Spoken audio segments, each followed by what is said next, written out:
নমস্কাৰ ছাত্ৰ ছাত্ৰীসকল, আজি আমি অনুশীলনী 8C 3 আৰু 4 নম্বৰটো কৰিম। এতিয়া চোৱা, বছৰি 6% হাৰ সুতত ৭,৫০০ টকাৰ ৬.৫ বছৰৰ সৰল সুত আৰু সবৃদ্ধি মূল নিৰ্ণয় কৰা।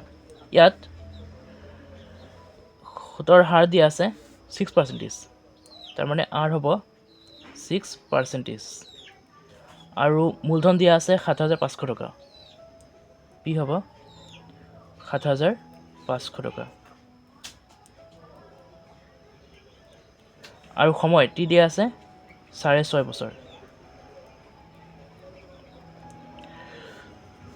ইয়াক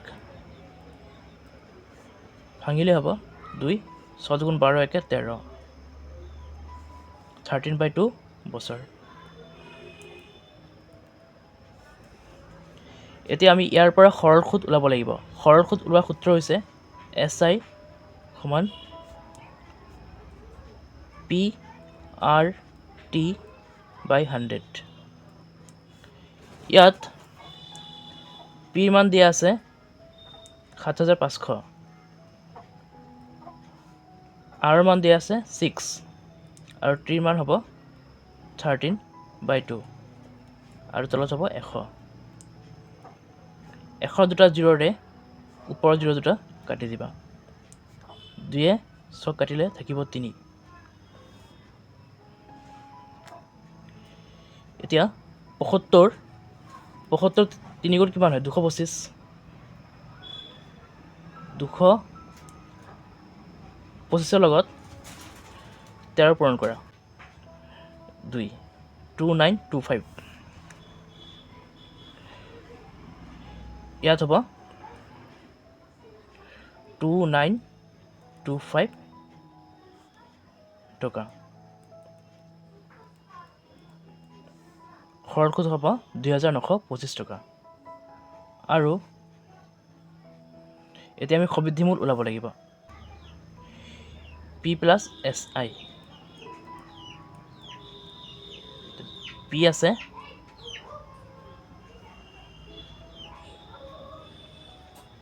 ৭,৫০০, আৰু SI আছে 2,925।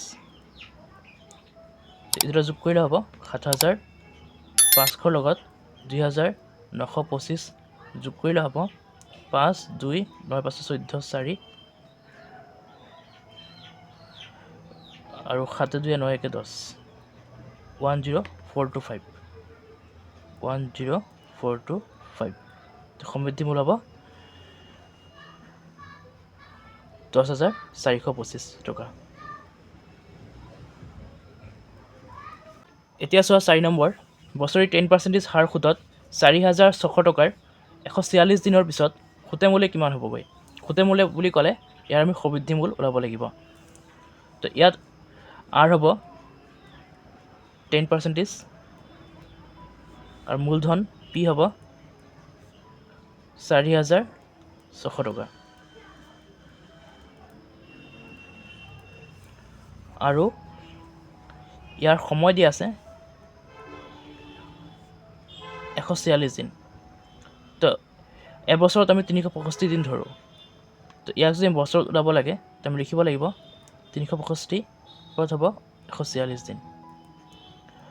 মনত ৰাখিবা, এই দুটাক আমি 73ৰে কাটিব পাৰোঁ। 73 ইয়াক কাটিলে 2বাৰ যাব, ইয়াক কাটিলে 5বাৰ যাব। কিমান হ'ব? 5/2 বছৰ।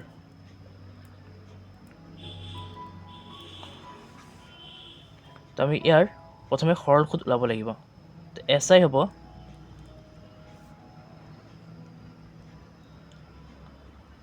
PRT/100। আমি ইয়াত P পাইছোঁ 4,600, আৰু R পাইছোঁ 10, আৰু T পাইছোঁ 5/2। 5ৰে 10 কাটি দিয়া, কেইবাৰ যাব? 2বাৰ যাব। তলত 100 হ'ব। 5ৰে 10 কাটিলে কেইবাৰ যায়? 2বাৰ যায়। আৰু এই দুটা জিৰ'ৰে এই দুটা জিৰ' কাটি দিয়া। 46 দুগুণ কিমান হয়? 92, আৰু 92 দুগুণ কিমান হ'ব? 184। সৰলসুদ কিমান হ'ব 184 টকা। গতিকে সবৃদ্ধিমূল হ'ব